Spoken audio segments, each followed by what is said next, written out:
O anticristo terá um povo apaixonado pela mentira. Versos 10 a 12. O anticristo terá um povo apaixonado pela mentira. E eu vou citar algumas versões dessa mentira. Escute bem. Quando o anticristo aparecer, ele vai arrebanhar multidões e multidões e multidões. Ele vai arrebanhar milhões e milhões e milhões de pessoas completamente deslumbradas pela mentira. Algumas versões dessa mentira: evolucionismo, marxismo, humanismo secular, existencialismo, relativismo, islamismo, espiritismo, satanismo, hedonismo, homossexualismo, liberalismo teológico, neopentecostalismo. São algumas versões da mentira que o povo de Satanás, do anticristo, será apaixonado por ela.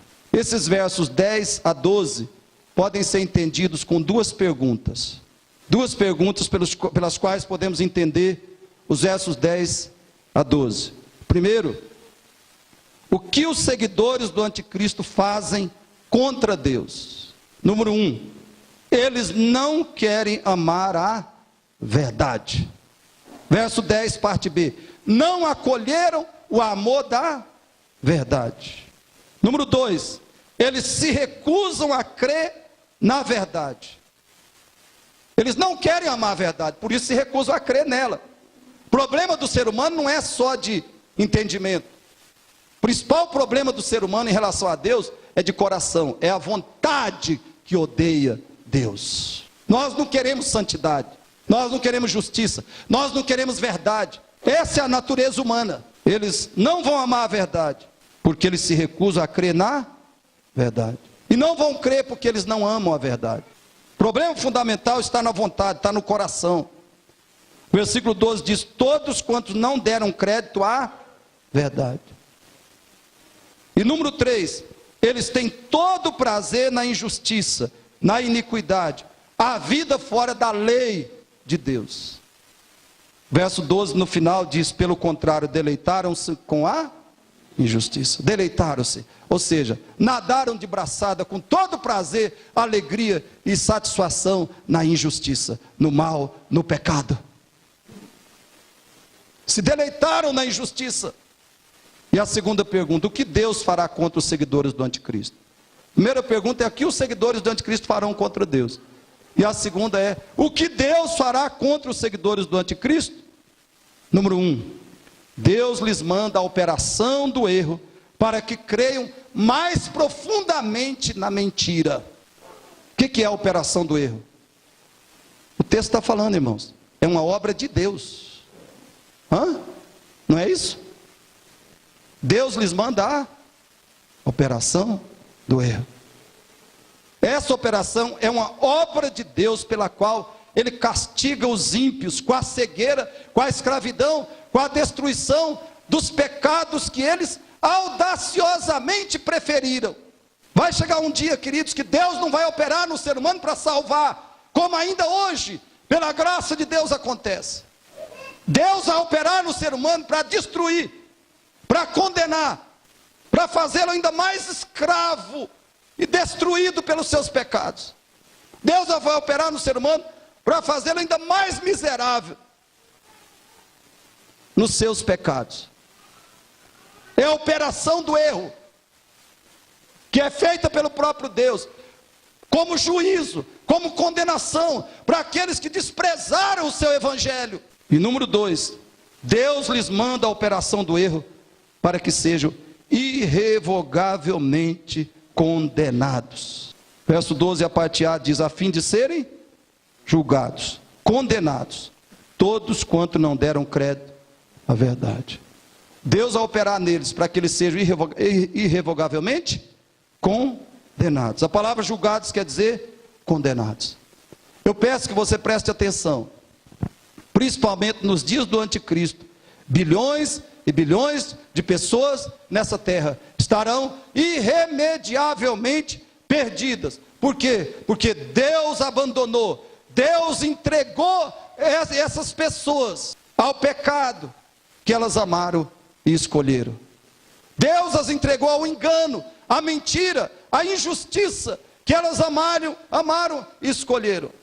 E elas não terão mais nenhuma chance, nenhuma esperança, nenhuma oportunidade de crer no Evangelho e de receber o perdão dos pecados e a vida eterna em Cristo. Nenhuma esperança.